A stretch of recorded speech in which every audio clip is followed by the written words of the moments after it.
ਸਭ ਨੂੰ ਜੈ ਮਸੀਹ ਦੀ। ਜੈ ਮਸੀਹ ਦੀ। ਹਾਂਜੀ ਪਤਾ ਜੀ, ਆਪਾਂ ਦੇਖਦੇ ਹੈਗੇ ਜੀ ਅਗਲਾ ਸਵਾਲ ਜੋ ਹੈ ਜੀ ਪਵਿੱਤਰ ਆਤਮਾ ਦੇ ਫਲਾਂ ਦੇ ਉੱਪਰ ਆਪਾਂ ਕੀਤਾ ਹੈਗਾ। ਜਿਹੜੇ 9 ਕਿਸਮ ਦੇ ਫਲ ਹਨ ਆਪਾਂ ਉਹ ਸਾਰੇ ਕਰ ਲਏ ਹਨ ਅਤੇ ਇਕੱਲਾ ਇਕੱਲਾ ਆਪਾਂ ਉਹਨਾਂ ਦੀਆਂ ਵੱਖਰੀਆਂ ਕਿਸਮਾਂ ਇਕੱਲੇ ਕੱਢ ਕੇ ਵੱਖਰੇ ਆਪਾਂ ਡਿਸਕਸ ਕੀਤਾ। ਬਹੁਤ ਅੱਛਾ। ਇੱਕ ਫਲ ਦੇ ਉਹਦੀ ਕਿਸਮ ਦੇ ਉੱਪਰ ਆਪਾਂ ਇੱਕ ਸਟੱਡੀ ਕੀਤੀ ਹੈਗੀ ਆ। ਸਾਰੇ 9 ਦੇ 9 ਆਪਾਂ ਉਹ ਸਟੱਡੀਆਂ ਹੋ ਗਈਆਂ ਹਨ ਜੀ। ਠੀਕ ਹੈ ਜੀ। ਅਤੇ ਹੁਣ ਆਪਾਂ ਦੇਖਦੇ ਹੈਗੇ ਜੀ ਪਵਿੱਤਰ ਆਤਮਾ ਦੇ ਜਿਹੜੇ ਫਲ ਹੈਗੇ ਆ, ਜੋ ਫਲ ਹੈ ਉਹ ਜੇ ਵਿਸ਼ਵਾਸੀ ਦੀ ਜ਼ਿੰਦਗੀ ਵਿੱਚ ਨਾ ਹੋਣ ਤਾਂ ਫੇਰ ਕੀ ਹੈ ਜੀ? ਓਕੇ ਜੀ, ਜੇ ਵਿਸ਼ਵਾਸੀ ਦੀ ਜ਼ਿੰਦਗੀ ਬਿਨਾਂ ਫਲਾਂ ਤੋਂ ਹੈ, ਕੋਈ ਫਲ ਨਹੀਂ ਹੈ, ਇਸ ਤਰ੍ਹਾਂ ਵੀ ਹੋ ਸਕਦਾ ਆ ਕਿ ਫਿਰ ਜੇ ਇਸ ਤਰ੍ਹਾਂ ਹੁੰਦਾ ਹੈ ਤਾਂ ਫਿਰ ਉਸ ਦਾ ਕਿੱਦਾਂ ਉਹਦਾ ਫਿਰ ਕੀ ਨੁਕਸਾਨ ਹੈ? ਨੁਕਸਾਨ। ਹਾਂਜੀ ਹਾਂਜੀ। ਹਾਲੇਲੂਇਆ, ਜੈ ਮਸੀਹ ਦੀ। ਹਾਂਜੀ ਦੇਖੋ ਜੀ, ਇਹ ਬਹੁਤ ਪ੍ਰੈਕਟੀਕਲ ਸਵਾਲ ਹੈ। ਇਹ ਵੇ ਕਿ ਜਿੰਜ ਅਸਾਂ ਕੁਝ ਅਰਸਾ ਪਹਿਲੇ ਪਵਿੱਤਰ ਆਤਮਾ ਦੀਆਂ ਦਾਤਾਂ ਦੇ ਮੁਤਲਕ ਪੜ੍ਹਿਆ ਸੀ ਨਾ, ਪਹਿਲਾ ਕਰੰਥੀਆਂ 12 ਦੀ 8 ਤੋਂ 10 ਦੇ ਵਿੱਚ 9 ਦਾਤਾਂ। ਹਾਂ। ਅਤੇ ਇੱਧਰ ਜਿਹੜਾ ਹੈ ਗਲਤੀਆਂ 5 ਦੀ 22-23 ਦੇ ਵਿੱਚ ਜੀ ਇੱਥੇ ਪਾਕ ਰੂਹ ਦਾ ਫਲ ਦੀ 9 ਖੂਬੀਆਂ। ਜੀ।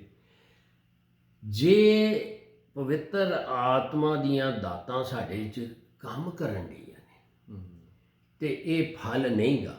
ਅਤੇ ਆਪਾਂ ਇੱਕ ਮਿਸਾਲ ਦਿੱਤੀ ਸੀ ਕਿ ਇਹ ਇੰਝ ਹੀ ਹੈ ਕਿ ਇੱਕ ਗੱਡੀ 'ਤੇ ਚੱਲ ਰਹੀ ਹੈ, ਕਿਉਂਕਿ ਇਹ ਖੁਦਾ ਨੇ ਹਰ ਇੱਕ ਨੂੰ ਆਜ਼ਾਦ ਮਰਜ਼ੀ ਦਿੱਤੀ ਹੈ। ਠੀਕ ਹੈ। ਅਗਰ ਉਹ ਪਵਿੱਤਰ ਆਤਮਾ ਦੇ ਫਲਾਂ ਤੋਂ ਬਗੈਰ ਉਹ ਨਿਯਮਤਾਂ ਆਪਰੇਟ ਕਰੇਗਾ, ਹੁਣ ਸਵਾਲ ਇਹ ਪੈਦਾ ਹੁੰਦਾ ਹੈ ਕਿ ਜੇ ਉਹਨੂੰ ਕੋਈ ਦਾਤਾਂ ਮਿਲ ਗਈਆਂ ਨੇ ਅਤੇ ਰੋਮੀਓ 11:29 ਦੇ ਮੁਤਾਬਿਕ ਉਹ ਪਰਮੇਸ਼ਵਰ ਲਏਗਾ ਤਾਂ ਨਹੀਂ, ਲੇਕਿਨ ਬੰਦੇ 'ਚ ਆਜ਼ਾਦ ਮਰਜ਼ੀ ਹੈ। ਸੋ ਜੇ ਪਵਿੱਤਰ ਆਤਮਾ ਦਾ ਫਲ ਨਹੀਂ ਗਾ, ਖਾਲੀ ਦਾਤਾਂ ਹੀ ਨੇ, ਉਹ ਐਵੇਂ ਹੀ ਨੇ ਜਿੰਜ ਅਸੀਂ ਮਿਸਾਲ ਦਿੱਤੀ ਕਿ ਇੱਕ ਗੱਡੀ ਚੱਲਣ ਢਈ ਹੈ ਬਗੈਰ ਸ਼ਾਕਾਂ ਦੇ, ਯਾਨੀ ਫਿਰ ਸ਼ੋਰ ਹੀ ਕਰੇਗੀ। ਸੋ ਮੀਨ ਸ਼ੋਰ ਇਹ ਕਰੇਗੀ ਕਿ ਦਾਤਾਂ ਤੇ ਆਪਰੇਟ ਹੋ ਜਾਣਗੀਆਂ, ਉਹ ਯਿਸੂ ਨਜ਼ਰ ਨਹੀਂ ਆਏਗਾ ਹੈ। ਸੋ ਇਹ ਪਵਿੱਤਰ ਆਤਮਾ ਦਾ ਫਲ ਸੁਭਾਅ ਨਜ਼ਰ ਨਹੀਂ ਆਏਗਾ, ਉਹਦੇ ਸੁਭਾਅ ਨਹੀਂ ਆਉਣਾ। ਠੀਕ ਹੈ। ਸੋ ਇਸ ਲਈ ਇਹ ਫਲ ਨਾ ਆਉਣ ਦੇ ਲਈ ਇੱਕ ਬਹੁਤ ਅੱਛੀ ਮਿਸਾਲ ਹੈਗੀ ਹੈ ਮਤੀ 21 ਦੀ। ਅਗਰ 34 ਵਰਸ ਵੇਖੋ, ਖੁਦਾਵੰਦ ਯਿਸੂ ਮਸੀਹ ਨੇ ਇਸੇ ਲਈ ਇੱਕ ਉਦਾਹਰਨ ਦੇ ਦਿੱਤੀ ਹੈ। ਕੀ ਲਿਖਿਆ? ਮਤੀ 21 ਦੀ 34। 21 ਦੀ ਪਹਿਲਾਂ ਤੁਸੀਂ ਕਿਹਾ ਸੀ ਰੋਮੀਆਂ 11 ਦੀ 29। ਹਾਂਜੀ, 11 ਦੀ 29 'ਚ ਇਹ ਵੇ ਕਿ ਦਾਤ ਤਾਂ ਮਿਲ ਗਈ ਹੈ, ਹੁਣ ਅਸੀਂ ਕਹੀਏ ਕਿ ਉਹ ਲੈ ਲੇਗਾ, ਉਹ ਲਿਆਂਦਾ ਨਹੀਂ। ਹਾਂ, ਆਪਾਂ ਪੜ੍ਹਦੇ ਜੀ ਰੋਮੀਆਂ 11 ਦੀ 29, ਫਿਰ ਆਪਾਂ 32 ਵੱਲ ਚੱਲਦੇ ਹਾਂ। ਠੀਕ ਹੈ ਸਰ। ਰੋਮੀਆਂ 11 ਦੀ 29 ਵਿੱਚ ਇਸ ਤਰ੍ਹਾਂ ਲਿਖਿਆ ਹੈ ਜੀ, ਕਿਉਂ ਜੋ ਪਰਮੇਸ਼ਰ ਦੀਆਂ ਦਾਤਾਂ ਅਤੇ ਸੱਦਾਂ ਅਟਲ ਹਨ, ਅਤੇ ਉਹਦੀ ਸੱਦ ਅਟਾਲਿੰਗ ਅਤੇ ਪਰਮੇਸ਼ਰ ਦੀਆਂ ਦਾਤਾਂ ਮਤਲਬ ਪਵਿੱਤਰ ਆਤਮਾ ਦੀਆਂ ਦਾਤਾਂ ਇਰਰਿਵੋਕੇਬਲ, ਯਾਨੀ ਉਹ ਅਟਲ ਹਨ। ਅਟਲ। ਹਾਂ, ਖੁਦਾ ਲੈਂਦਾ ਨਹੀਂ, ਉਹ ਟਲਦੀਆਂ ਨੇ, ਨਹੀਂ ਟਲਦੀਆਂ। ਹਾਂਜੀ। ਇਹ ਹੁਣ ਟਲਦੀਆਂ ਨਹੀਂ ਨੇ, ਤੇ ਜੇ ਪਵਿੱਤਰ ਆਤਮਾ ਦਾ ਫਲ ਹੀ ਆਪਰੇਟ ਨਹੀਂ ਹੋ ਰਿਹਾ ਤੇ ਕੰਮ ਤੇ ਉਹਨੇ ਕਰਨਾ ਹੀ ਹੈ, ਲੇਕਿਨ ਬਗੈਰ ਸ਼ਾਕਾਂ ਦਾ ਹੀ ਹੋਣਾ ਹੈ। ਯਿਸੂ ਨਜ਼ਰ ਨਹੀਂ ਆਉਣਾ, ਹੈ ਨਾ। ਸੋ ਇਹ ਜਿਹੜੀਆਂ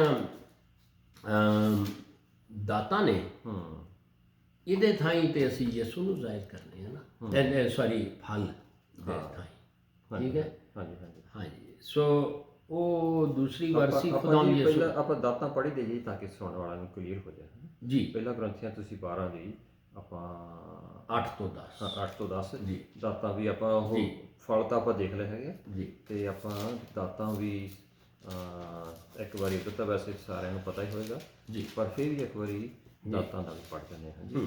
ਪਹਿਲਾਂ ਗ੍ਰੰਥੀਆਂ 12 ਦੀ 8 ਤੋਂ 10 ਵਿੱਚ ਇਸ ਤਰ੍ਹਾਂ ਲਿਖਿਆ ਹੈ ਜੀ, ਅਤੇ ਹੋ ਕਿਸੇ ਨੂੰ ਉਸੇ ਆਤਮਾ ਤੋਂ ਨਿਸ਼ਚਾ, ਅਤੇ ਹੋਰ ਕਿਸੇ ਦੂਜੇ ਨੂੰ ਆਤਮਾ ਤੋਂ ਨਰੋਇਆ ਕਰਨ ਦੀਆਂ ਦਾਤਾਂ, ਅਤੇ ਹੋਰ ਕਿਸੇ ਨੂੰ ਕਰਾਮਾਤਾਂ ਵਿਖਾਉਣ ਦੀਆਂ ਸਮਰੱਥਾ, ਅਤੇ ਹੋਰ ਕਿਸੇ ਨੂੰ ਅਗੰਮ ਵਾਕ, ਅਤੇ ਹੋਰ ਕਿਸੇ ਨੂੰ ਆਤਮਾ ਦੀ ਪਛਾਣ, ਅਤੇ ਹੋਰ ਅਨੇਕ ਪ੍ਰਕਾਰ ਦੀਆਂ ਭਾਸ਼ਾਵਾਂ, ਅਤੇ ਹੋਰ ਕਿਸੇ ਨੂੰ ਭਾਸ਼ਾਵਾਂ ਦਾ ਅਰਥ ਕਰਨਾ।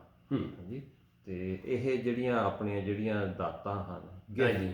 ਹਾਂਜੀ, ਜਿਹੜੇ ਪਵਿੱਤਰ ਆਤਮਾ ਦੀ ਜਿਹੜੇ ਗਿਫਟ ਨੇ, ਗਿਫਟ ਹਨ ਜਿਹੜੇ ਨੇਮਤ, ਹਾਂਜੀ ਹਾਂਜੀ ਹਾਂਜੀ, ਉਹ ਉਹਨਾਂ ਦੇ ਬਾਰੇ ਗੱਲ ਕਰ ਰਿਹਾ। ਉਹ ਕੰਮ ਕਰੂਗੇ ਲੇਕਿਨ ਫਲ ਨਹੀਂ ਹੋਏਗਾ, ਫਲ ਨਹੀਂ ਹੋਏਗਾ। ਤੇ ਫਿਰ ਉਹ ਸੋ ਫਲ ਦੇ ਲਈ ਖੁਦਾਵੰਦ ਯਿਸੂ ਮਸੀਹ ਨੇ ਇੱਕ ਬੜੀ ਅੱਛੀ ਉਦਾਹਰਨ ਦਿੱਤੀ ਹੈ, ਠੀਕ ਹੈ, ਔਰ ਇਹ ਖਤਰਨਾਕ ਹੈ, ਠੀਕ ਹੈ, ਉਹ ਬਿਲਕੁਲ ਪੜ੍ਹ ਜੀ, ਦਿਓ ਹਾਂਜੀ। ਜੀ। ਤੇ ਇਸ ਲਈ ਦਾਤਾਂ ਦੇ ਨਾਲ, ਪਵਿੱਤਰ ਆਤਮਾ ਦੇ ਦਾਤਾਂ ਦੇ ਨਾਲ ਨਾਲ ਫਲਾਂ ਦਾ ਵੀ ਹੋਣਾ ਬਹੁਤ ਜ਼ਰੂਰੀ ਹੈ। ਤੇ ਦੇਖੋ ਨਾ, ਫਲ ਜਿਹੜਾ ਹੈ ਉਹ ਦਰਖਤ ਲਈ ਤੇ ਨਹੀਂ ਹੁੰਦਾ, ਉਹ ਸਾਡੇ ਨੇਕ ਜਦੋਂ ਫਲ ਆ ਗਿਆ, ਉਹ ਫਲ ਜਿਹੜੇ ਨੇ ਉਹ ਖੁਦਾਵੰਦ ਯਿਸੂ ਮਸੀਹ ਦੇ ਜਲਾਲ ਨੂੰ ਜ਼ਾਹਿਰ ਕਰਦੇ ਨੇ, ਠੀਕ ਹੈ, ਉਹ ਦੂਸਰਿਆਂ ਲਈ ਨੇ, ਹਾਂਜੀ, ਤਾਂ ਕਿ ਉਹ ਫਲ ਵੇਖ ਕੇ ਤੇ ਸਾਰਾ ਜਲਾਲ ਜਿਹੜਾ ਹੈ ਉਹ ਖੁਦਾ ਨੂੰ ਮਿਲੇ।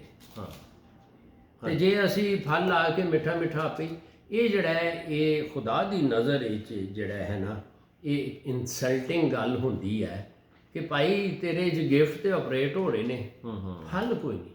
ਹਾਂਜੀ ਹਾਂਜੀ ਹੈ, ਹਾਂਜੀ, ਤੂੰ ਆਪਣਾ ਹੀ ਸ਼ੋਅ ਕਰਨ ਡਿਆ, ਮੈਂ ਦੁਆ ਕਰਨਾ, ਇਦਾਂ ਹੁੰਦਾ।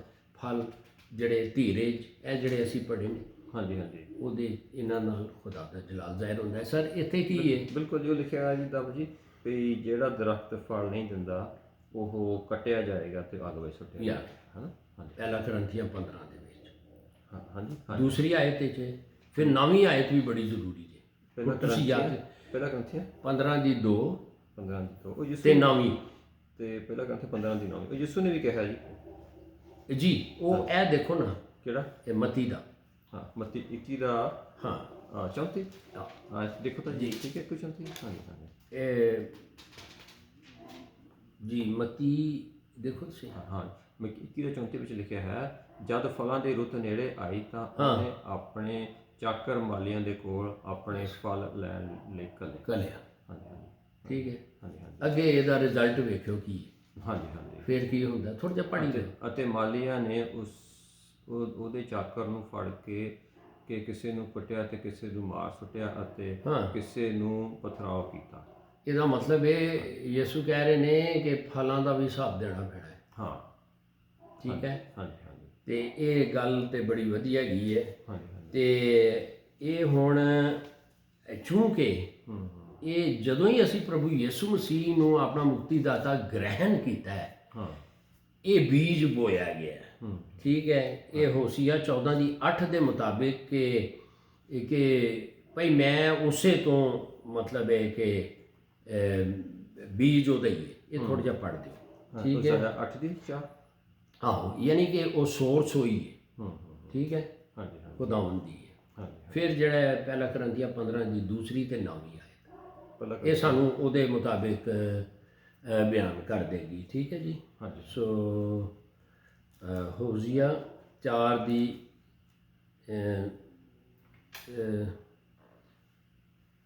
ਹੋਸੀਆ 14 ਦੀ 8 ਤੇ ਵੇਖੋ ਕੀ ਹੈ ਸਰ। ਇਸਾਇਆ, ਨਹੀਂ, ਹੋਜ਼ਿਆ, ਹੋਸੀਆ,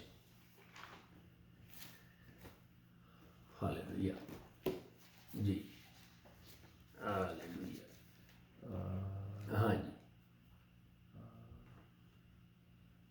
ਜੀ, ਹੋਸੀਆ, ਹਾਂਜੀ, ਹਾਂ, ਖੋਲ੍ਹਾਂ ਮੇਰੇ ਮੋਹਰੇ ਗਿਆ। ਅੱਛਾ, 14 ਜੀ, ਦੀ 14 ਦੀ 8, 8 ਤੇ ਵੇਖੋ ਸ਼ਾਇਦ, ਹਾਂਜੀ, ਮੈਂ 4 ਦੱਸੀ ਦੀ 14 ਦੀ 8, 14 ਦੀ 8, ਜੀ ਜੀ, ਦੇਖੋ ਹੋਜ਼ਾਇਆ, ਹੋਸ਼ਿਆ, ਹੋਸ਼ਿਆ, ਪੰਜਾਬੀ ਹਾਂਜੀ, ਹੋਸ਼ਿਆ 14 ਦੀ 8 ਵਿੱਚ ਲਿਖਿਆ ਹੈ ਜੀ, ਹੇ ਅਫਰਾਈਮ, ਹਾਂ, ਫੇਰ ਬੁੱਤਾਂ ਦੇ ਨਾਲ ਮੇਰਾ ਕੀ ਕੰਮ? ਮੈਂ ਹੀ ਉੱਤਰ ਦਿੱਤਾ ਅਤੇ ਉਸ ਤੇ ਧਿਆਨ ਲਗਾਵਾਂਗਾ। ਮੈਂ ਹਰ ਸਰੂ ਵਾਂਗੂ ਹਾਂ, ਤੇਰਾ ਫਲ ਮੈਥੋਂ ਹੀ ਮਿਲਦਾ ਹੈ। ਤੇਰਾ ਫਲ ਮੈਥੋਂ ਹੀ ਮਿਲਦਾ ਹੈ। ਸੋ ਇਹ ਯਿਸੂ ਨੇ ਜਦੋਂ ਆ ਗਏ ਤੇ ਫਲ ਉੱਥੋਂ ਹੀ ਆਣੇ, ਠੀਕ ਹੈ। ਬਿਲਕੁਲ। ਸੋ ਉਹ ਫਿਰ ਯਹੋਨਾ ਕੀ ਕਹਿ ਲੋ 15 ਦੀ 4 ਆਇਤ ਵੇਖੋ, ਹੈ ਨਾ, 15 ਦੀ 4 ਜੀ, ਓਕੇ, ਆਪਾਂ ਪੜ੍ਹਦੇ ਹਾਂ ਜੀ ਯਹੋਨਾ 15 ਦੀ 4 ਆਇਤ ਵਿੱਚ ਲਿਖਿਆ ਹੈ, 15 ਦੀ ਚੌਥੀ ਜੀ ਹਾਂਜੀ ਵਿੱਚ ਲਿਖਿਆ ਇਫਸੀਆਂ 3 ਦੀ 17 ਤੇ 18 ਲਿਖ ਲਓ ਕਿ ਇਹ ਜਿਹੜੀ ਜੜ ਜਿਹੜੀ ਹੈ ਨਾ ਉਹ ਖੁਦਾਵੰਦ ਯਿਸੂ ਮਸੀਹ ਮਜ਼ਬੂਤ ਉਹਦੇ 'ਚ ਇਹ ਥੋੜ੍ਹੀਆਂ ਪੜ੍ਹ ਦਿਓ। ਮਤਲਬ ਇਹ ਅਸੀਂ ਇਹ ਦੇਖ ਰਹੇ ਹਾਂ ਕਿ ਇਹ ਤੇ ਜ਼ਰੂਰੀ ਪਹਿਲੇ ਦੇਖੀਏ ਕਿ ਇਹਦੇ ਸਾਡਾ ਕੋਈ ਕਮਾਲ ਨਹੀਂ, ਇਹ ਸਾਡੇ ਵਿੱਚ ਆਇਆ ਤੇ ਅੱਗੋਂ ਇਹਦੇ ਨੁਕਸਾਨ ਦੇਖਣੇ ਨੇ। ਹਾਂ, ਪਹਿਲੇ ਇਹ ਦੇਖ ਲਈਏ, ਇਹ ਕਨਫਰਮ ਕਰ ਲਈਏ ਇਹ ਫਲ ਕਿਸੇ ਬੰਦੇ ਦਾ ਨਹੀਂ, ਜਾਂ ਦਰਖਤ ਆਪਣੇ ਲਈ ਫਲ ਨਹੀਂ ਉਗਾਉਂਦਾ, ਦੂਸਰਿਆਂ ਲਈ ਨੇ। ਹਾਂ, ਫਲ ਤੋਂ ਆਉਂਦਾ। ਤੇ ਹਾਂਜੀ ਲਿਖਿਆ ਜੀ ਯਹੋਨਾ 15 ਦੀ 4 ਵਿੱਚ ਇਸ ਤਰ੍ਹਾਂ ਲਿਖਿਆ ਹੈ ਜੀ, ਤੁਸੀਂ ਮੇਰੇ ਵਿੱਚ ਰਹੋ ਅਤੇ ਮੈਂ ਤੁਹਾਡੇ ਵਿੱਚ। ਜਿਸ ਪ੍ਰਕਾਰ ਟਾਹਣੀ ਜੇ ਉਹ ਅੰਗੂਰ ਦੀ ਬੇਲ ਵਿੱਚ ਨਾ ਰਹੇ ਆਪਣਾ ਆਪ ਫਲ ਨਹੀਂ ਦੇ ਸਕਦੀ, ਇਸੇ ਪ੍ਰਕਾਰ ਤੁਸੀਂ ਵੀ ਜੇ ਮੇਰੇ ਵਿੱਚ ਨਾ ਰਹੋ ਤਾਂ ਫਲ ਨਹੀਂ ਦੇ ਸਕਦੇ ਜੀ। ਤੇ ਨਾਮੀ ਹੈ ਹਾਂ, ਇਹਦੀ ਨਾਮੀ ਹਾਂਜੀ, ਜਿਵੇਂ ਮੇਰੇ ਪਿਤਾ ਅਤੇ ਮੇਰੇ ਨਾਲ ਪਿਆਰ ਕੀਤਾ ਤਿਵੇਂ ਮੈਂ ਵੀ ਤੁਹਾਡੇ ਨਾਲ ਪਿਆਰ ਕੀਤਾ, ਤੁਸੀਂ ਮੇਰੇ ਪਿਆਰ ਵਿੱਚ ਰਹੋ। ਹਾਂਜੀ, ਠੀਕ ਹੈ। ਹਾਂਜੀ, ਸੋ ਅਸਲ ਵਿੱਚ ਇਹ ਤੇ ਹੋ ਗਿਆ ਕਿ ਇਹਦਾ ਹਿਸਾਬ ਬਾਕੀ ਛੇਵੀਂ ਵੀ ਪੜ੍ਹਦੇ ਨੇ ਜੀ, ਪੰਜਵੀਂ ਛੇਵੀਂ ਅੰਗੂਰ ਦੀ ਬੇਲ ਪੰਜਵੀਂ ਵਿੱਚ ਲਿਖਿਆ ਹੈ ਜੀ, 15 ਦੀ ਯਹੋਨਾ 15 ਦੀ 5ਵੀਂ 6 ਵਿੱਚ ਲਿਖਿਆ ਹੈ, ਅੰਗੂਰ ਦੀ ਵੇਲ ਮੈਂ ਹਾਂ ਅਤੇ ਤੁਸੀਂ ਟਾਹਣੀਆਂ ਹੋ। ਜੇ ਤੁਸੀਂ ਮੇਰੇ ਵਿੱਚ ਰਹਿੰਦੇ ਹੋ ਤੇ ਮੈਂ ਉਸ ਵਿੱਚ, ਤੁਸੀਂ ਬਹੁਤ ਫਲ ਦਿੰਦੇ ਹੋ, ਕਿਉਂ ਜੋ ਮੈਥੋਂ ਵੱਖਰੇ ਹੋ ਕੇ ਤੁਸੀਂ ਕੁਝ ਨਹੀਂ ਕਰ ਸਕਦੇ। ਜੇ ਕੋਈ ਮੇਰੇ ਵਿੱਚ ਨਾ ਰਹੇ ਤਾਂ ਉਹ ਟਹਿਣੀਆਂ ਦੀ ਨਿਆਈ ਬਾਹਰ ਸੁੱਟੀਆਂ ਜਾਣਗੀਆਂ ਅਤੇ ਸੁੱਕ ਜਾਂਦਾ ਹੈ ਅਤੇ ਲੋਕ ਉਸ ਨੂੰ ਇਕੱਠੀਆਂ ਕਰਕੇ ਅੱਗ ਵਿੱਚ ਝੁਕਦੇ ਹਨ ਅਤੇ ਉਹ ਸਾੜੀਆਂ ਜਾਂਦੀਆਂ। ਹੁਣ ਇਸ ਤਰ੍ਹਾਂ ਕਰੀਏ ਕਿ ਲੂਕਾ 13 ਦੀ 9 ਆਇਤ ਦੇ ਵਿੱਚ ਹੁਣ ਅਸੀਂ ਹੌਲੇ ਹੌਲੇ ਅੱਗੇ ਜਾਈਏ, ਇਹਦੇ ਨੁਕਸਾਨ ਕੀ ਨੇ? ਹਾਂਜੀ, ਫਲ ਨਾ ਹੋਣ ਦੇ। ਠੀਕ ਹੈ, ਫਲ ਨਾ ਹੋਣ ਦੇ ਨੁਕਸਾਨ ਕੀ ਨੇ? ਆਇਆ ਇਹਨਾਂ ਦਾ ਅਸਰ ਸਾਡੇ ਰਿਵਾਰਡਾਂ ਤੇ ਪੈਂਦਾ ਕਿ ਨਹੀਂ? ਇਹ ਨਿਆਂ ਵਾਲੇ ਦਿਨ ਇਹ ਯਿਸੂ ਨੇ ਜਦੋਂ ਚਰਚ ਨੂੰ ਚੁੱਕਣਾ ਹੈ, ਇਹਨਾਂ ਚੀਜ਼ਾਂ ਦਾ ਹਿਸਾਬ ਹੋਣਾ ਹੈ, ਫਲ ਉੱਥੇ ਹੀ ਵੇਖੇ ਜਾਣੇ ਨੇ। ਠੀਕ ਹੈ, ਹਾਂਜੀ। ਅੱਛਾ, ਇਹ ਵੇਖ ਲਓ, ਪਹਿਲੇ ਥੋੜ੍ਹਾ ਜਿਹਾ ਪੜ੍ਹ ਦਿਓ ਪਲੀਜ਼। ਹਾਂਜੀ, ਲੂਕਾ 13 ਦੀ 9 ਵਿੱਚ ਇਸ ਤਰ੍ਹਾਂ ਲਿਖਿਆ ਹੈ ਜੀ, ਹਾਂ, ਸ਼ਾਇਦ ਅੱਗੇ ਤੋਂ ਫਲ ਲੱਗੇ ਨਹੀਂ ਤਾਂ ਇਹ ਵੀ ਵੱਢ ਸੁੱਟਾਂ। ਹਾਂਜੀ ਹਾਂਜੀ ਹਾਂਜੀ, ਅੱਛਾ, ਸ਼ਾਇਦ ਅੱਗੇ ਤੋਂ ਫਲ ਲੱਗੇ ਨਹੀਂ ਤਾਂ ਮੈਂ ਵੀ ਵੱਢ ਸੁੱਟਾਂ। ਅੱਛਾ, ਹਾਂਜੀ ਹਾਂਜੀ। ਹੁਣ ਸਰ ਗੱਲ ਇਹ ਹੈ ਹਾਂਜੀ ਕਿ ਇਹ ਫਲਾਂ ਦਾ ਹਿਸਾਬ ਕਿੰਝ ਹੋਣਾ ਹੈ? ਉੱਥੇ ਲਿਖਿਆ ਹੈ ਕਿ ਫਲ ਜਾ ਕੇ ਲਿਆ। ਹੁਣ ਫਰਜ਼ ਕੀਤਾ ਕਿ ਅਸੀਂ ਜੇ ਚੁੱਕੇ ਜਾਂਦੇ ਹਾਂ ਤੇ ਯਿਸੂ ਨੇ ਸਾਡੀ ਕੋਲੋਂ ਫਲ ਕਿੰਝ ਦੇਖਣੇ ਨੇ? ਠੀਕ ਹੈ, ਉਹ ਇੰਝ ਹੈ ਕਿ ਪਹਿਲਾ ਕਰੰਥੀਆਂ 3 ਦੀ ਉਹਦੀ 11 ਤੋਂ 15 ਦੇ ਵਿੱਚ ਇੱਕ ਬਹੁਤ ਵੱਡੀ ਪਾਲੂਸ ਰਸੂਲ ਨੇ ਇੱਕ ਮਿਸਾਲ ਦਿੱਤੀ ਹੈ ਜਿਹੜੇ ਬਲੀਵਰਸ ਲਈ ਹੈ, ਜਿਹੜੇ ਵਿਸ਼ਵਾਸੀਆਂ ਲਈ ਹੈ। ਉਹ ਕਹਿੰਦੇ ਨੇ ਕਿ ਨੀਂਹ ਤੇ ਪ੍ਰਭੂ ਯਿਸੂ ਹੈ। ਹੁਣ ਉਹਦੇ ਉੱਤੇ ਵਿਸ਼ਵਾਸੀ ਕੋਈ ਸੋਨਾ ਚਾਂਦੀ ਬਮੁੱਲੇ ਪੱਥਰਾਂ ਦਾ ਰੱਦਾ ਲਾਉਂਦਾ ਹੈ। ਕੰਸਟਰਕਸ਼ਨ ਦੀ ਗੱਲ ਹੋ ਰਹੀ ਹੈ। ਤੇ ਕਈ ਜਿਹੜੇ ਨੇ ਉਹ ਘਾਸ ਫੂਸ ਤੇ ਲੱਕੜੀ ਦਾ ਲਾਉਂਦੇ ਨੇ। ਐਕਚੁਅਲੀ ਇਹ ਜੇ ਫਲ ਨਹੀਂ ਗਏ ਤੇ ਘਾਸ ਫੂਸ ਤੇ ਲੱਕੜੀ ਨੂੰ ਰਿਪਰੈਜ਼ੈਂਟ ਕੀਤਾ ਗਿਆ। ਠੀਕ ਹੈ, ਉਹ ਥੋੜ੍ਹਾ ਜਿਹਾ ਪੜ੍ਹ ਦਿਓ ਤੇ ਇਹ ਕੰਮ ਜਿਹੜੇ ਨੇ ਨਾ ਇਹ ਇਹਨਾਂ ਦਾ ਕੰਮ ਹੋ ਜਾਣਾ ਹੈ।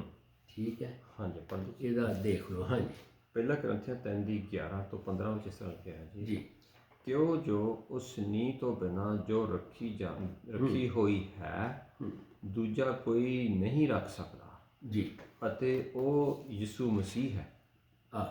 ਪਰ ਜੇ ਕੋਈ ਉਹ ਨੀਂਹ ਉੱਤੇ ਸੋਨਾ ਚਾਂਦੀ ਬਹੁਮੁੱਲੇ ਪੱਥਰ ਲੱਕੜਾਂ ਘਾਹ ਅਤੇ ਭੌਂ ਦੀ ਉਸਾਰੀ ਕਰੇ ਤਾਂ ਹਰੇਕ ਦਾ ਕੰਮ ਪ੍ਰਗਟ ਹੋਵੇਗਾ, ਕਿਉਂ ਜੋ ਉਹ ਉਸ ਦਿਨ ਉਸ ਨੂੰ ਉਜਾੜ ਦੇਵੇਗਾ।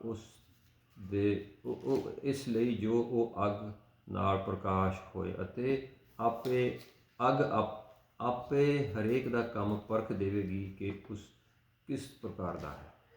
ਇਹ ਉਹ ਸਮਝ ਲਓ ਕਿ ਫਲ ਨਾ ਹੋਣ ਦੇ ਗੱਲ ਹੈਗੀ ਹੈ, ਠੀਕ ਹੈ। ਹਾਂਜੀ ਹਾਂਜੀ ਸੋ ਲਿਹਾਜ਼ਾ ਇਹਨੂੰ ਅਗਰ ਅਸੀਂ ਵੇਖੀਏ ਤੇ ਇਹ ਵੇ ਕਿ ਨੰਬਰ 1 ਫਲ ਨਹੀਂ ਹੈ ਤੇ ਉਹਦੀ ਜਗ੍ਹਾ ਧੋਖਾਬਾਜ਼ੀ ਹੈ ਜੀ।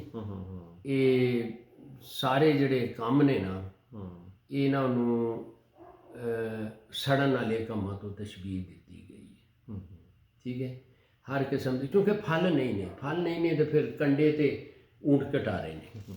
ਸੋ ਇਹ ਕੰਮ ਜਿਹੜੇ ਨੇ ਇਹ ਖੁਦਾ ਦੀ ਨਜ਼ਰ ਵਿੱਚ ਚੰਗੇ ਨਹੀਂ ਗੇ। ਸੋ ਲਿਹਾਜ਼ਾ ਇਹ ਲੋਕ ਜਿਨ੍ਹਾਂ ਕੋਲ ਫਰੂਟ ਨਹੀਂ ਹੋਏਗਾ ਰਿਵਾਰਡ ਖੋ ਦੇਣਗੇ, ਠੀਕ ਹੈ। ਉਹਦੇ ਬਾਅਦ ਇਹ ਵੇ ਕਿ ਹਰ ਕਿਸਮ ਦੀ ਡਿਸਓਨੈਸਟੀ ਜਿਹੜੀ ਹੈ ਨਾ ਉਹ ਵੀ ਇਹਦੇ ਵਿੱਚ ਆ ਜਾਂਦੀ ਹੈ, ਕਿਉਂਕਿ ਇਹ ਫਲ ਨਹੀਂ ਹੈ ਤੇ ਫਿਰ ਇਹੀ ਹੈ ਇਹ ਫਿਰ ਸ਼ੈਤਾਨੀ ਸੋਚਾਂ ਨੇ, ਇਹ ਸਾਰੀਆਂ ਜਿਹੜੀਆਂ ਨੇ ਨਾ, ਜਿਸ ਤਰ੍ਹਾਂ ਪਹਿਲਾ ਟਿਮੋਥੀ ਦੇਖ ਲਓ, ਉਹਦੇ ਵਿੱਚ 6:9 ਤੋਂ 11 ਦੇ ਵਿੱਚ ਵੇਖ ਲਓ, ਇਹ ਚੀਜ਼ਾਂ ਬਿਆਨ ਕੀਤੀਆਂ ਗਈਆਂ ਨੇ। ਕਿਉਂਕਿ ਜੇ ਫਲ ਨਹੀਂ ਹੈ, ਕਿਉਂਕਿ ਫਲ ਜਿਹੜਾ ਹੈ ਉਹ ਇਹਨਾਂ ਚੀਜ਼ਾਂ ਉੱਤੇ ਜਿੱਤ ਪ੍ਰਾਪਤ ਕਰਦਾ ਹੈ ਜਿਹੜੀਆਂ ਅਸੀਂ ਹੁਣ ਗੱਲ ਕਰ ਰਹੇ ਹਾਂ, ਕਿਉਂਕਿ ਅਸੀਂ ਇਹ ਦੇਖ ਰਹੇ ਹਾਂ ਨਾ। ਹਾਂਜੀ ਹਾਲੇਲੂਇਆ ਜੀ। ਪਹਿਲਾ ਤਿਮੋਥੀ ਹਾਂਜੀ ਉਹਦੀ 6:9 ਤੋਂ 11 ਦੇ ਵਿੱਚ। ਹਾਂਜੀ, ਪਹਿਲਾ ਤਿਮੋਥੀਅਸ 6:9 ਤੋਂ 11 ਵਿੱਚ ਇਸ ਤਰ੍ਹਾਂ ਲਿਖਿਆ ਹੈ ਜੀ। ਸੋ ਉਹ ਜਿਹੜੇ ਧਨਵਾਨ ਬਣਨਾ ਚਾਹੁੰਦੇ ਹਨ, ਸੋ ਪਰਤਾਵੇ ਅਤੇ ਫਾਹੀ ਵਿੱਚ ਅਤੇ ਬਹੁਤੀਆਂ ਮੂਰਖਪਣੇ ਦੀਆਂ ਅਤੇ ਨੁਕਸਾਨ ਕਰਨ ਵਾਲੀਆਂ ਵਿਸ਼ਿਆਂ ਵਿੱਚ ਪੈਂਦੇ ਹਨ, ਜੋ ਮਨੁੱਖ ਨੂੰ ਤਬਾਹੀ ਅਤੇ ਨਾਸ਼ ਦਾ ਸਮੁੰਦਰ ਵਿੱਚ ਡੋਬ ਦਿੰਦਾ ਹੈ। ਹਾਂਜੀ, ਫਿਰ ਅਗਲਾ ਹੈ 10ਵੇਂ ਅਧ ਵਿੱਚ, ਕਿਉਂ ਜੋ ਮਾਇਆ ਦਾ ਲੋਭ ਹਰ ਪ੍ਰਕਾਰ ਦੀਆਂ ਬੁਰਾਈਆਂ ਨੂੰ ਜੜ ਹੈ ਅਤੇ ਕਈ ਲੋਕ ਉਸ ਨੂੰ ਲੋਚਦਿਆਂ ਨਿਸ਼ਚਾ ਦੇ ਰਾਹੋਂ ਘੁੰਮ ਗਏ ਅਤੇ ਆਪਣੇ ਆਪ ਨੂੰ ਅਨੇਕ ਗਮਾਂ ਦੀਆਂ ਤੀਰਾਂ ਵਿੱਚ ਬੰਨ੍ਹਿਆ ਹੈ। ਪਰ ਤੂੰ ਹੈ ਪ੍ਰਮੇਸ਼ਰ ਦਿਆ ਬੰਦਿਆ, ਇਹਨਾਂ ਗੱਲਾਂ ਤੋਂ ਭੱਜ ਅਤੇ ਧਰਮ, ਭਗਤੀ, ਨਿਸ਼ਚਾ, ਧੀਰਜ, ਨਿਰਮਾਈ ਅਤੇ ਦੇ ਮਗਰ ਲੱਗਾ ਰਹਾ ਜੀ। ਹਾਂਜੀ। ਅੱਛਾ, ਹੁਣ ਇਹ ਬਹੁਤ ਹੀ ਕੀ ਕਹਿ ਲਓ ਜੀ ਕਿ ਇਹ ਜੇ ਰੂਹ ਦਾ ਫਲ ਨਹੀਂ ਸਾਨੂੰ ਲੱਗ ਰਿਹਾ ਤੇ ਫਿਰ ਆਹ ਫਲ ਲੱਗਣਗੇ ਤੇ ਇਹ ਜਿਸਮ ਦੇ ਫਲ ਸਾਹਮਣੇ ਆ ਜਾਣਗੇ। ਕੁਝ ਤੇ ਫਲ ਲੱਗਣਾ ਨਾ, ਤੇ ਉਹ ਜਿਹੜੇ ਨੇ ਉਹੀ ਗਲਤੀਆਂ ਦੇ ਵਿੱਚ ਦੇਖ ਲਓ, ਇੱਕ ਜਿਸਮ ਵਿੱਚ 17 ਫਲ ਲੱਗਦੇ ਨੇ ਬਲਕਿ ਜ਼ਿਆਦਾ, ਠੀਕ ਹੈ। ਗਲਤੀਆਂ 5:19 ਤੋਂ 21 ਦੇ ਵਿੱਚ ਜਿਹੜੇ ਤੁਸੀਂ ਆਲਰੇਡੀ ਪੜ੍ਹ ਦਿੱਤੇ ਨੇ। ਫਿਰ ਇਹ ਫਲ ਲੱਗਣਗੇ ਤੇ ਇਹ ਫਲ ਤੇ ਖੁਦਾ ਨੂੰ ਕਬੂਲ ਨਹੀਂ। ਇਸ ਲਈ ਇਹ ਤਿਮੋਥੀਉਸ ਨੂੰ ਕਹਿ ਰਿਹਾ ਕਿ ਧਿਆਨ ਰੱਖੀ। ਫਿਰ ਕਈ ਬਾਜ਼ ਕਰ ਜਦੋਂ ਅਸੀਂ ਬਗੈਰ ਫਲਾਂ ਦੇ ਮਿਨਿਸਟਰੀ 'ਚ ਹੁੰਦੇ ਹਾਂ ਤੇ ਅਸੀਂ ਕੰਮ ਤੇ ਕਰ ਰਹੇ ਹੁੰਦੇ ਹਾਂ, ਲੇਕਿਨ ਸਾਡੀ ਮੋਟਿਵ ਠੀਕ ਨਹੀਂ ਹੁੰਦਾ, ਬੁਰੀ ਨੀਅਤ ਦੇ ਨਾਲ। ਯਾਨੀ ਕਹਾਵਤਾਂ 27:14 ਤੇ ਯਸਾਇਆ 58:2 ਤੋਂ 5 ਦੇ ਵਿੱਚ ਕੰਮ ਤੇ ਅੱਛੇ ਨਜ਼ਰ ਆ ਰਹੇ ਨੇ, ਫਲ ਨਹੀਂ ਹੈ ਜੀ। ਦਰਖਤ ਆਪਣੇ ਫਲਾਂ ਤੋਂ ਪਛਾਣਿਆ ਜਾਂਦਾ ਹੈ। ਕੰਮ ਇਸੇ ਲਈ ਇਹ ਫਲ ਤੋਂ ਬਗੈਰ ਖਿਦਮਤ ਇਵੇਂ ਹੀ ਹੈ ਜੋ ਕੁਝ ਅਸੀਂ ਪੜ੍ਹ ਰਹੇ ਹਾਂ ਜੀ। ਇਹ ਥੋੜ੍ਹਾ ਜਿਹਾ ਦੇਖ ਲਓ, ਕਿਹੜਾ ਜੀ, ਪ੍ਰੋਵਰਬਸ ਜਾਂ ਹਾਂਜੀ 27:4 ਕਿ ਕੰਮ ਤੇ ਹੋਣਦੇ ਨੇ ਲੇਕਿਨ ਫਲ ਨਹੀਂ ਹੈ, ਤੇ ਕੰਮ ਵੀ ਚੰਗੇ ਕਰ ਰਹੇ ਹਾਂ ਲੇਕਿਨ ਨੀਅਤ ਮਾੜੀ ਹੈ, ਕਿਉਂਕਿ ਪਿੱਛੋਂ ਕਨੈਕਸ਼ਨ ਗਲਤ ਲੱਗਾ ਦਾ ਨਾ। ਹੁਣ ਦੇਖੋ, ਇੱਕ ਦਰਖਤ ਦੇ ਨਾਲ ਤੁਸੀਂ ਪੈਵੰਦ ਕਰਦੇ ਹੋ, ਅਗਰ ਇੱਕ ਖੱਟਾ ਦਰਖਤ ਹੈ ਨਾ ਜਿਹੜਾ, ਉਹਦੇ ਨਾਲ ਅਗਰ ਤੁਸੀਂ ਮਾਲਟੇ ਦੀ ਲਾ ਦਿੰਦੇ ਹੋ ਪੈਵੰਦ, ਤੇ ਉਹ ਫਿਰ ਜੜ ਤੇ ਉਹਦੀ ਉਹੀ ਰਹਿਣੀ ਹੈ। ਫਿਰ ਇਹ ਜਿਹੜਾ ਅੱਗੇ ਫਲ ਆਉਣਾ ਹੈ ਨਾ, ਉਹ ਤਬਦੀਲ ਹੋ ਜਾਏਗਾ। ਸੋ ਇਸੇ ਤਰੀਕੇ ਨਾਲ ਇਹ ਰੂਹ ਦਾ ਫਲ ਦਾ ਜਿਹੜਾ ਪੈਵੰਦ ਹੈ, ਜਾਂ ਉਹਨੂੰ ਕੀ ਕਹਿੰਦੇ ਨੇ, ਉਹ ਇੱਕ ਦਰਖਤ ਨਾਲ ਦੂਜੇ ਨੂੰ ਲਾ ਦਿੰਦੇ ਨੇ।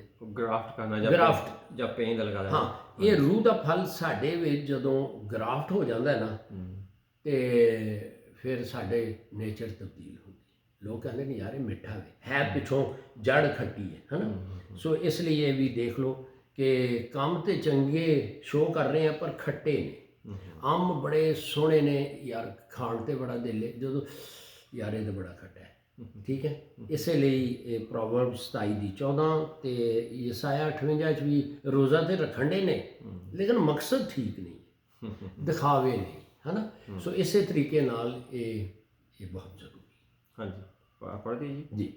ਕਹਾਵਤਾਂ 27:14 ਵਿੱਚ ਇਸ ਤਰ੍ਹਾਂ ਲਿਖਿਆ ਹੈ ਜੀ, ਜਿਹੜਾ ਤੜਕੇ ਹੀ ਉੱਠ ਕੇ ਆਪਣੇ ਗੁਆਂਢੀ ਨੂੰ ਉੱਚੀ ਦੇ ਕੇ ਅਸੀਸ ਦਿੰਦਾ ਹੈ, ਉਹਦੇ ਲਈ ਇਹ ਸਰਾਪ ਹੀ ਗਿਣਿਆ ਜਾਵੇਗਾ। ਕੰਮ ਤੇ ਚੰਗਾ ਕਰ ਰਿਹਾ ਹੈ, ਦਿਖਾਵਾ। ਹਾਂਜੀ, ਫਲੈਟਰੀ ਜਾਂ ਚਾਪਲੂਸੀ। ਤੇ ਯਸਾਇਆ 58:2 ਤਾਂ ਅਸਲ ਵਿੱਚ ਇਹ ਸਾਰੀਆਂ ਗੱਲਾਂ ਜਿਹੜੀਆਂ ਨੇ ਨਾ, ਇਹ ਮਸੀਹ ਦੀ ਅਦਾਲਤ ਅੱਗੇ ਆ ਹੀ ਜਾਣੀਆਂ ਨੇ। ਇਸ ਲਈ ਫਲ ਬਹੁਤ ਜ਼ਰੂਰੀ ਹੈ, ਹੈ ਨਾ। ਹਾਂਜੀ, ਹਾਂ, ਫਲ ਬਹੁਤ ਜ਼ਰੂਰੀ ਜੀ। ਪੜ੍ਹਦੇ ਹਾਂ ਜੀ। ਯਸਾਇਆ 58:2-5 ਵਿੱਚ ਇਸ ਤਰ੍ਹਾਂ ਲਿਖਿਆ ਹੈ, ਉਹ ਨਿੱਤ ਦਿਹਾੜੇ ਮੈਂ ਤੈਨੂੰ ਲੱਭਦਾ ਅਤੇ ਮੇਰੇ ਰਾਹ ਸਿਆਣਨ ਵਿੱਚ ਖੁਸ਼ ਹੁੰਦੇ ਹਨ। ਇੱਕ ਕੌਮ ਵਾਂਗੂ ਉਸਦੇ ਜਿਹਨੇ ਧਰਮ ਕਮਾਇਆ ਅਤੇ ਆਪਣੇ ਪਰਮੇਸ਼ਰ ਦੇ ਹੁਕਮਨਾਮੇ ਨੂੰ ਨਹੀਂ ਤਿਆਗਿਆ, ਉਹ ਧਰਮ ਦੇ ਨਿਆਂ ਮੈਥੋਂ ਪੁੱਛਦੇ ਹਨ। ਉਹ ਪਰਮੇਸ਼ਰ ਦੇ ਨੇੜੇ ਹੋਣ ਵਿੱਚ ਖੁਸ਼ ਹੁੰਦੇ ਹਨ। ਅਸਾਂ ਕਿਉਂ ਵਰਤ ਰੱਖਿਆ ਅਤੇ ਮੈਂ ਵੇਖਦਾ ਨਹੀਂ?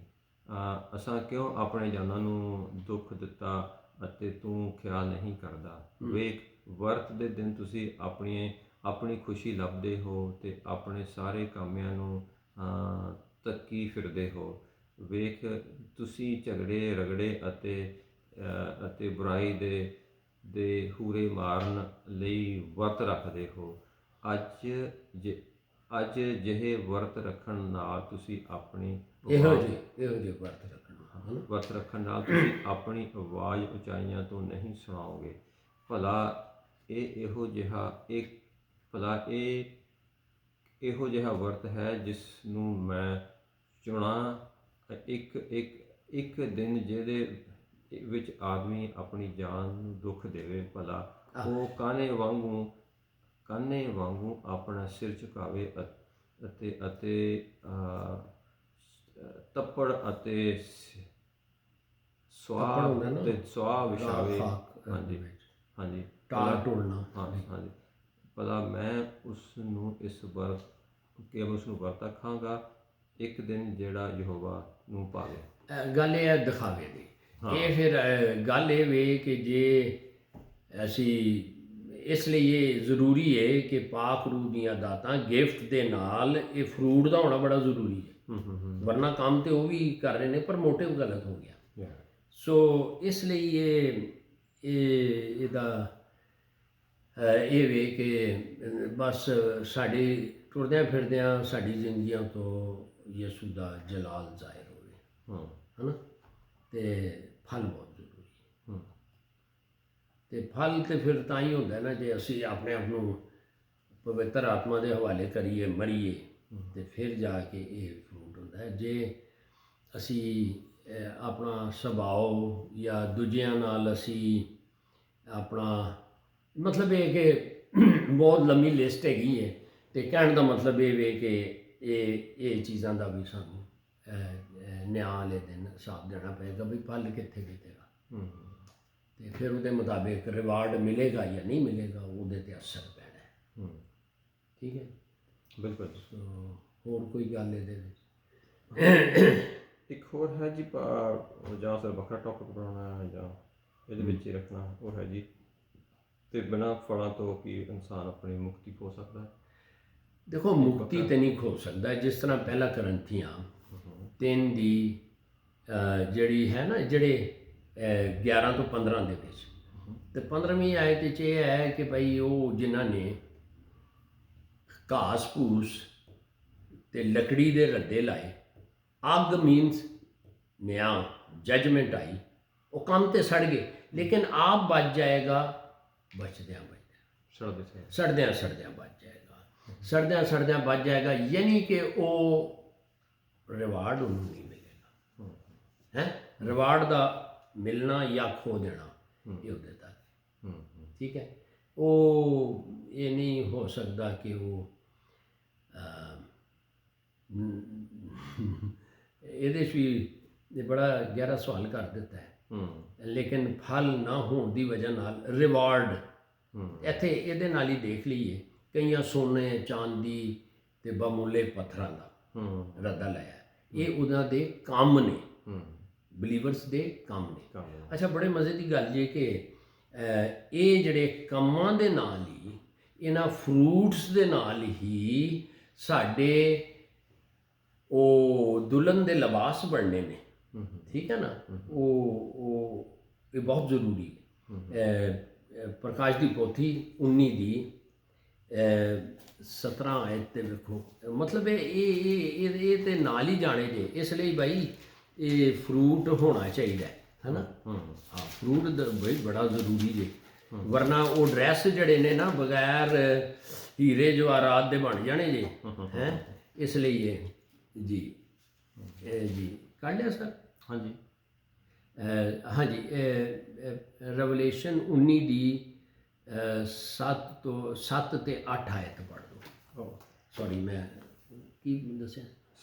7 ਤੇ 8, ਹਾਂਜੀ, ਪਹਿਲਾਂ 17 ਕਿਹਾ ਕੋਈ 17 ਇੱਕ ਫਿਰ ਲੱਗਣ ਡਿਆ, ਸੌਰੀ ਜੀ। ਹਾਂ, ਪ੍ਰਕਾਸ਼ ਦੀ ਪੋਥੀ 19 ਦੀ 7 ਔਰ 8 ਵਿੱਚ। ਅੱਛਾ, ਇਹ ਜੇ ਉਹ ਫਲ, ਇਹ ਫਰੂਟ, ਉਹ ਮੀਨਸ ਕਿ ਰਿਵਾਰਡ ਉਹਨਾਂ ਡਰੈਸਿਸ ਵਿੱਚ ਲੱਗੇ ਹੋਣਗੇ। ਕਿੰਨੀ ਸ਼ਰਮ ਦੀ ਗੱਲ ਹੋਣੀ ਹੈ ਕਿ ਜੇ ਪਾਲੂਸ ਜਿਹੜਾ ਕਹਿੰਦਾ ਮੈਂ ਮਸੀਹ ਦੇ ਦਾਗ ਲਈ ਫਿਰਨਾ, ਯਾਨੀ ਉਹਦੇ ਫਰੂਟ ਦੀ ਗੱਲ ਹੋਣੀ। ਕਈ ਜਿਹੜੇ ਨੇ ਉਹ ਬਗੈਰ ਫਰੂਟ ਦੇ ਉਂਝ ਹੀ ਪਾਇਆ ਹੋਏਗਾ ਤੇ ਅੱਗੇ ਕੋਈ ਡੈਕੋਰੇਸ਼ਨ ਨਹੀਂ ਹੋਏਗੀ। ਦੇਖੋ ਨਾ ਕਿੰਨੀ ਸ਼ਰਮ ਦੀ ਗੱਲ ਹੈ। ਪੜ੍ਹ ਦਿਓ ਸਰ। ਹਾਂਜੀ, ਆਪਣਾ ਹੈ ਪ੍ਰਕਾਸ਼ ਦੀ ਪੋਥੀ 19 ਦੀ 7 ਔਰ 8 ਵਿੱਚ ਇਸ ਤਰ੍ਹਾਂ ਲਿਖਿਆ ਹੈ ਜੀ। ਇਹਦਾ ਅਸਰ ਅੱਗੇ ਤੱਕ ਪੈਣਾ ਜੀ। ਫਿਰ ਅੱਗੇ ਹੋਰ ਕੰਮ ਵਧਾਈਏ ਤੇ ਅੱਗੋਂ ਅਸਮਾਨ ਤੇ ਵੀ ਸਾਨੂੰ ਡਿਊਟੀਆਂ ਦਿੱਤੀਆਂ ਜਾਣਗੀਆਂ। ਫਿਰ ਧਰਤੀ ਤੇ ਆਉਣਾ। ਫਿਰ ਧਰਤੀ ਤੇ ਡਿਊਟੀ ਫਿਰ ਚੰਗੀ ਲੈ ਲਈਏ ਹੁਣੇ, ਹੈ ਨਾ। ਦਰਜਾ ਬੰਦੀ ਹੈ ਨਾ, ਉੱਥੇ ਵੀ ਦਰਜਾ ਬੰਦੀ ਹੈ। ਜੇ ਪਾਪਾਂ ਦੀ ਦਰਜਾ ਬੰਦੀ ਹੈ, ਕੋਈ ਪਾਪਾਂ ਦੀ ਕਹਿੰਦੇ ਉਹ ਯਿਸੂ ਕਹਿੰਦਾ ਫਕੀ ਫਰੀਸੀਆਂ ਨੂੰ, ਯਾਰ ਤੁਸੀਂ ਤੇ ਉਂਗਲ ਇੱਕ ਆਪਣੇ ਚੇਲੇ ਬਣਾਈ ਜਾਂਦੇ ਹੋ ਤੇ ਖੁਦ ਇੱਕ ਉਂਗਲ ਨਾਲ ਕੰਮ ਨਹੀਂ ਕਰਦੇ, ਤੁਸੀਂ ਆਪਣੇ ਨਾਲੋਂ ਦੁੱਗਣਾ ਇਹਨਾਂ ਨੂੰ ਕਸੂਰਵਾਰ ਠਹਿਰਾ ਰਹੇ ਹੋ। ਯਾਨੀ ਠੀਕ ਹੈ, ਇਸੇ ਤਰੀਕੇ ਨਾਲ ਬਲੀਵਰਸ ਦੀ ਵੀ ਜੱਜਮੈਂਟ ਜਦੋਂ ਹੋਣੀ ਹੈ ਤੇ ਗ੍ਰੇਡਿੰਗ ਹੋਏਗੀ ਹੈ। ਹਾਂ, ਸੋ ਇਹ ਹੁਣੇ ਹੀ ਮਿਹਨਤ ਮਾਰ ਲਈ। ਹਾਂਜੀ, ਆਪਾਂ ਪੜ੍ਹਦੇ ਹਾਂ ਜੀ ਪ੍ਰਕਾਸ਼ ਦੀ ਪੋਥੀ 19 ਦੀ 7 ਔਰ 8 ਵਿੱਚ ਇਸ ਤਰ੍ਹਾਂ ਲਿਖਿਆ ਹੈ ਜੀ। ਆਓ ਅਸੀਂ ਆਨੰਦ ਕਰੀਏ ਅਤੇ ਨਿਹਾਲ ਹੋਈਏ ਅਤੇ ਉਸ ਦੀ ਵਡਿਆਈ ਕਰੀਏ। ਲੇਲੇ ਦਾ ਵਿਆਹ ਜੋ ਆ ਗਿਆ ਹੈ ਅਤੇ ਉਹਦੀ ਲਾੜੀ ਨੇ ਆਪਣੇ ਆਪ ਨੂੰ ਤਿਆਰ ਕਰ ਲਿਆ ਹੈ। ਇਹ ਉਸ ਦੀ ਬਖਸ਼ਿਆ ਗਿਆ ਕਿ ਭੜਕੀਲੇ ਅਤੇ ਸਾਫ਼ ਕਤਾਨ ਦੀ ਪੁਸ਼ਾਕ ਪਾਵੇ। ਕਿਹੜੇ ਭੜਕੀਲੇ ਤੇ ਸਾਫ਼ ਕਤਾਨ ਦੀ ਪੁਸ਼ਾਕ ਪਾਵੇ। ਇਹ ਹੈਗਾ ਕੀ ਹੈ? ਦੇਖੋ ਕੀ ਕਹਿ ਰਿਹਾ। ਇਹ ਕਤਾਨ ਦਾ ਸੰਤਾਂ ਦਾ ਧਰਮੀ ਕੰਮ ਹਨ। ਕੰਮ ਨੇ, ਹਾਂਜੀ, ਜਿਹੜੇ ਫਲ ਨੇ, ਹਾਂਜੀ, ਜਿਹੜੇ ਉਹਨਾਂ ਦੇ ਮੁਤਾਬਿਕ ਇਹ ਡਰੈਸ ਬਣਾਇਆ ਜਾਏ, ਹੈ ਨਾ। ਬਿਲਕੁਲ ਜੀ। ਤੇ ਜੇ ਸਾਡੀ ਜ਼ਿੰਦਗੀ 'ਚ ਕੰਮ ਹੀ ਕੋਈ ਨਹੀਂ, ਯਿਸੂ ਦੇ ਨਾ ਕੋਈ ਪ੍ਰੇਮ ਹੈ ਨਾ ਕੋਈ ਧੀਰਜ, ਜਿਹੜੇ 9 ਪਵਿੱਤਰ ਆਤਮਾ ਦਾ ਫਲ ਕੋਈ, ਉਹਦੇ 9 ਖੂਬੀਆਂ ਜੇ ਇਹ ਨਹੀਂ ਨੇ ਤੇ ਫਿਰ ਨਿਰੀ ਟਿੰਗੀ ਟਿੰਗ ਜੀ, ਹੈ ਨਾ। ਹਾਂਜੀ ਹਾਂਜੀ। ਸੋ ਇਹਦਾ ਅਸਰ ਸਾਡੇ ਡਰੈਸ 'ਤੇ ਵੀ ਪੈਂਦਾ। ਗੱਲ ਮੁੱਕਦੀ ਨਹੀਂ, ਇਹ ਗੱਲ ਤੇ ਟੁਰੇਗੀ ਅੱਗੇ ਤੇ ਉੱਥੇ ਗ੍ਰੇਡਿੰਗ ਹੋ ਜਾਣੀ ਹੈ। ਤੇ ਗ੍ਰੇਡਿੰਗ ਕੀ ਹੋਣੀ ਹੈ ਕਿ ਉਦੋਂ ਇਹ ਪਿਆਰ ਕਰ ਲੈਂਦਾ ਲੋਕਾਂ ਨਾਲ, ਇਹ ਜਿਹੜੇ ਪ੍ਰੇਮ, ਸੰਗਮ, ਸੈਲਫ ਕੰਟਰੋਲ, ਪਵਿੱਤਰਤਾਈ, ਇਹ ਚੀਜ਼ਾਂ ਨਹੀਂ ਨੇ ਤੇ ਫਿਰ ਠੀਕ ਹੈ। ਬਿਲਕੁਲ ਜੀ, ਬਿਲਕੁਲ। ਹੋਰ ਕੋਈ ਇਹਦੇ ਇਹ ਨਾ ਹੋਣ ਦੇ ਨੁਕਸਾਨ ਕਿੱਥੇ ਤੱਕ ਜਾਣਗੇ? ਇਟਰਨਿਟੀ ਤੱਕ। ਹੂੰ ਤੇ ਜੋ ਕੁਝ ਵੀ ਹੈ ਇਸੇ ਧਰਤੀ ਤੇ ਆਪਾਂ ਕਰਨਾ ਹੂੰ ਹੈ ਤੇ ਫਲ ਜ਼ਰੂਰੀ ਜੇ, ਹਾਂ ਵਰਨਾ ਡਰੈਸਿਸ ਵੀ ਫਿਰ ਸਾਦੇ ਹੀ ਨਾ ਹੋਣ। ਹਾਂ, ਹਾਂਜੀ ਹਾਂਜੀ ਬਿਲਕੁਲ ਜੀ। ਤੁਹਾਡੇ ਕੰਮਾਂ ਤੋਂ ਲੋਕ ਜਾਣਨ ਤੁਸੀਂ ਮੇਰੇ ਸ਼ਗਿਰਦ, ਇਹ ਕੰਮ ਦੇਖੇ ਜਾਣੇ। ਕੰਮ ਰੱਖਿਆ ਹਾਂਜੀ ਚਲੋ ਜੀ। ਹਾਂ ਠੀਕ ਹੈ ਜੀ। ਤੇ ਆਪਾਂ ਇੱਥੇ ਫਿਨਿਸ਼ ਕਰੀਏ ਜੀ? ਦੇਖ ਲਓ ਕਿਉਂਕਿ ਹਾਂਜੀ ਜੀ ਸਰ। ਹਾਂ ਹਾਲੇਲੂਇਆ। ਪਰਮੇਸ਼ਰ ਪਿਤਾ ਆਪ ਦਾ ਸ਼ੁਕਰ ਕਰਦੇ ਹਾਂ ਆਪ ਦੀ ਦਇਆ ਰਹਿਮ ਕਿਰਪਾ ਦੇ ਲਈ, ਅੱਜ ਦੇ ਵਚਨ ਦੇ ਲਈ। ਪਰਮੇਸ਼ਰ ਪਿਤਾ ਸਾਡੀਆਂ ਅੱਖਾਂ ਆਪ ਉੱਪਰ ਲੱਗੀਆਂ ਰਹਿਣ ਔਰ ਅਸੀਂ ਫਲਦਾਇਕ ਹੋਈਏ। ਪਰਮੇਸ਼ਰ ਪਿਤਾ ਸਾਡੇ ਅੰਦਰ ਆਪ ਦਾ ਫਲ ਹੋਵੇ, ਪਵਿੱਤਰ ਆਤਮਾ ਦੇ ਫਲ ਹੋਣ ਪਰਮੇਸ਼ਰ ਪਿਤਾ, ਔਰ ਅਸੀਂ ਕੰਮ ਕਰੀਏ ਪਰਮੇਸ਼ਰ ਪਿਤਾ ਆਪ ਦੇ ਰਾਜ ਦੇ ਲਈ। ਪਰਮੇਸ਼ਰ ਸਾਨੂੰ ਤਿਆਰ ਕਰੋ, ਇੱਕ ਇੱਕ ਦੇ ਲਈ ਬਰਕਤ ਮੰਗਦੇ ਹਾਂ ਔਰ ਇਹ ਸਾਰੇ ਵਚਨ ਨੂੰ ਯਿਸੂ ਮਸੀਹ ਦੇ ਪਵਿੱਤਰ ਲਹੂ ਵਿੱਚ ਢੱਕਦੇ ਹਾਂ, ਪ੍ਰੋਟੈਕਟ ਕਰਦੇ ਹਾਂ ਔਰ ਇਹ ਸਭ ਕੁਝ ਮੰਗਦੇ ਹਾਂ ਆਪ ਦੇ ਪੁੱਤਰ ਸਾਡੇ ਮੁਕਤੀ ਦਾਤਾ ਯਿਸੂ ਮਸੀਹ ਦੇ ਨਾਮ ਵਿੱਚ। ਆਮੀਨ।